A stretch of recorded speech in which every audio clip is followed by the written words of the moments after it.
বর্তমানে বাংলাদেশে যে নির্বাচন পদ্ধতি অনুসরণ করা হয় তা হলো প্রথমে আসলে সে জিতবে, first past the post, FPTP পদ্ধতি, যেখানে যে প্রার্থী নির্দিষ্ট আসনে সর্বোচ্চ সংখ্যক ভোট পান তিনি নির্বাচিত হন, এমনকি যদি তার ভোট শতাংশ 30 বা 40-এরও কমও হয়। ফলে বহু ক্ষেত্রে সংখ্যাগরিষ্ঠ জনগণের ভোট প্রত্যাখ্যাত হয় এবং সংসদে তাদের মতামতের প্রতিফলন ঘটে না। এ কারণে অনেক বিশেষজ্ঞ ও নাগরিক সমাজ দীর্ঘদিন ধরে দাবি করে আসছেন একটি আরও প্রতিনিধিত্বশীল নির্বাচন ব্যবস্থা, যেখানে প্রত্যেক ভোটের মূল্য থাকবে এবং সকল রাজনৈতিক দলের মতামত সংসদে প্রতিফলিত হবে। এই প্রেক্ষাপটে প্রপোর্শনাল রিপ্রেজেন্টেশনস পিআর পদ্ধতি একটি সম্ভাব্য বিকল্প হিসেবে উঠে এসেছে। পিআর পদ্ধতিতে ভোটাররা দলভিত্তিক ভোট দেন এবং প্রতিটি দল সংসদে আসন পায় তাদের মোট ভোটের অনুপাতে।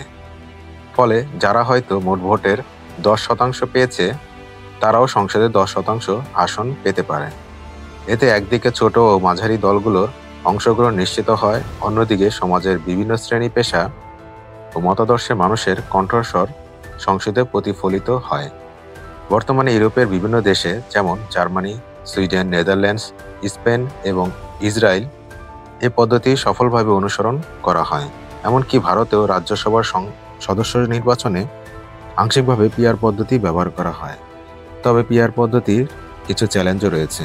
একক দল সরকার গঠনের সম্ভাবনা কমে গিয়ে জোট সরকার গঠনের প্রয়োজন দেখা দেয়, যা কখনো কখনো রাজনৈতিক অস্থিতিশীলতা ডেকে আনতে পারে।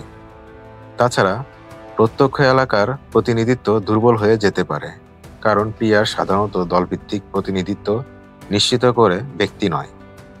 বাংলাদেশে এই পদ্ধতি চালু করতে হলে প্রয়োজন হবে সংবিধান সংশোধন, নির্বাচনী আইন সংস্কার এবং নির্বাচন কমিশনের প্রযুক্তিগত ও প্রশাসনিক প্রস্তুতি। সবচেয়ে গুরুত্বপূর্ণ বিষয় হলো রাজনৈতিক সদিচ্ছা এবং বড় দলগুলোর মধ্যে ক্ষমতা ভাগাভাগির মানসিকতা তৈরি করা। গণতন্ত্রকে আরও অন্তর্ভুক্তিমূলক, প্রতিনিধিত্বশীল ও ভারসাম্যপূর্ণ করতে পিআর পদ্ধতি একটি সম্ভাব্য পথ হতে পারে।